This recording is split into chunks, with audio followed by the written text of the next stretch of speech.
Alright guys, today we're going to be going over Deep Resonance, a power mod for modded Minecraft, and we'll go over these blocks and then show you what they do. That was weird.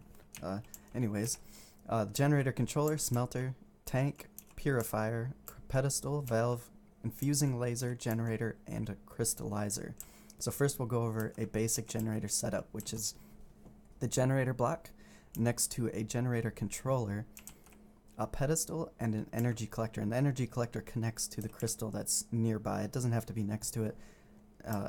So yeah, let's start with the pedestal. So the pedestal places your crystals down for you in whatever direction you have it facing, so up, sideways, whatever you prefer.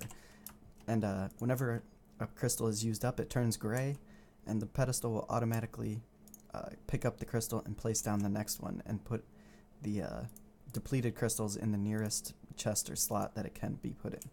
So, and that happens when you connect up to this and the power reaches 1%. If you look at the top there, it says 1% power left, and then it'll do that. So next we want to go to one of the most important parts, which is our smelter. The smelter breaks down your resonating ore into liquid crystal, which is turned into crystals inside the crystallizers, and the tanks are obviously for the liquids. But another part of this is if you want to get 100% quality, which is very important when creating high quality crystals, you have to maintain the lava level at the tank down here. So if it gets too low or too high, it starts to lower your quality, and when your quality is at 97% like this, that means the purity and the strength and efficiency can only go up to 97%, and creating an impure crystal will actually produce extra radiation, and you won't be as efficient in your RF that you produce. So keep in mind when you're creating crystals to do that. And the best way to maintain your tank is to put a redstone comparator here, and then do some redstone setup that will only allow a certain amount of lava in here at a time. And next we want to go over to our purifier.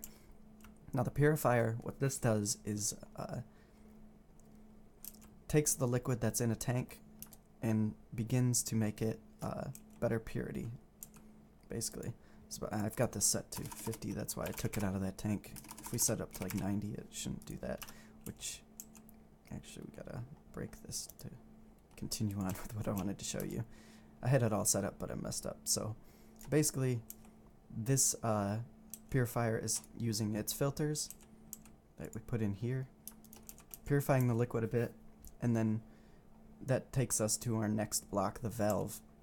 The valve will only allow the specific liquid that you want to go through it down into the lower tank. So let's say I wanted 10% purity, 1 strength, and 1 efficiency. So when I apply that, all the liquid from this tank is automatically going down into the lower tank.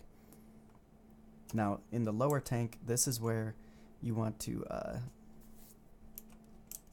purify it more and increase your strength and efficiency, and that's where the infusing laser comes in. When you turn on the infusing laser, you'll have a catalyst and you'll have resonating crystals. So this is the usage for your depleted crystals. You toss it in here. If you put an emerald in there, it will actually purify the liquid even more than a purifier can go up. So a purifier only goes up to I think 60 or 70%, where the emeralds will actually bring it up to 100%. Another thing you can do with the purifier is increase the strength of your liquid crystal. So this will bring up your efficiency and strength, and that'll make the crystal produce way more power and be more efficient about doing so. But if you notice, our purity lowered when we raised our efficiency, and what that does is actually destroys the liquid. If you can see, the tank is going down, so you want to make sure you keep your purity as high as you can when doing this. And there's many different catalysts. There's snowballs, quite a few different things that you can put in here. Ender pearls was another one. There's a list on a wiki that you can find for everything, or you can just play around and toss things in there. So that's the basics of it. You can fully automate the crystal creation. Oh, I forgot the crystallizer. So you place a crystallizer on top of any one of these tanks with liquids in it, and it'll create a crystal depending on what is in the tank itself. So that one was a 10-10-10.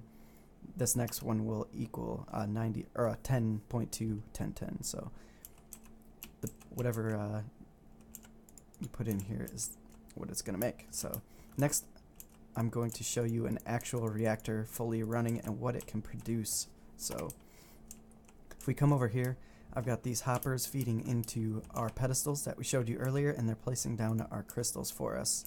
And when they're depleted, it takes them back out. So, and in the middle is the generator. Next, we'll come in here. If you notice, we've got a little bit of RF in here, and this is connected directly into the storage cell. Now, if you notice, also all around us is radioactive ground, and if I put on a radioactive another block in the mod, the radiation sensor shows us the radiation. Now, I'm not getting a lot of the bad negative effects the radiation causes because I'm wearing the radiation suit, which is very important if you don't want a lot of bad stuff to happen to you, like death. And so let's turn this thing on, and I'll show you the power that it can actually produce. And it has this cool little animation of the crystals connecting and lighting up once they do. So right now this thing is producing 100,000 RF per tick, which is pretty crazy if you know anything about power gen. It's way more than you could ever do on a big reactor, or extreme reactors, whatever you want to call it.